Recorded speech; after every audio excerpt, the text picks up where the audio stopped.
Here's Brody Brazil. Reno, Nevada. Hello, Northern Nevada. This is Greater Nevada Field. I've actually also never been here before. I'm realizing that I need to get out a little bit more and see some more minor league baseball. Right in downtown Reno. It's a little bit more than a decade old. Looks like a beautiful facility here. I didn't actually use a photo. I did the whole Google Earth thing, but I thought that was a pretty cool perspective.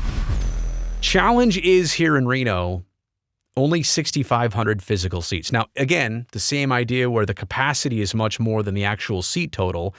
You can get 9,100 total fans there, but there's only seats for 6,500. Now, is that too small? I guess we really didn't talk about Las Vegas ballpark at 8,200, let's call it. I mean, if you're the A's, is this just part of the deal that you're going to have to play 3 full seasons with some maybe new excitement in a new location and a place you can draw bigger than this, but you're only limited to the capacity that you've got? There's also this. I mean, this ballpark is not empty. The Reno Aces play there. They are the AAA affiliate of the Arizona Diamondbacks. So now you'd have to have a partnership with a different AAA team. They're in that same PCL. They have the same scheduling issues and potential conflicts as the Aviators have. So maybe it's easier to deal with your own minor league team as opposed to getting the D-backs minor league team to go along with you. This ballpark opened in April of 2009. It sits at an elevation of 4,500 feet. Now, it's not quite Coors Field, but imagine big leaguers, and I think the dimensions are a little bit deeper there, but imagine big leaguers at this ballpark teeing off on a regular basis. No disrespect to Reno. I'm not here to say that they couldn't support this, but you're only looking at a population of about 270,000 in the Reno area. And maybe there's Sparks along with it, and maybe some from Tahoe would come over the hill, but let's call it 300,000. You're not exactly drawing from the biggest crowd. And again, this would be fine if we were only talking about a 3-week span or even a 3-month span, half a baseball season.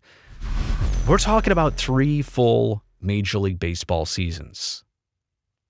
I'm not so sure that the numbers play out here favorably for the A's potentially in Reno. Now, they suggested this. I'm not making this one up.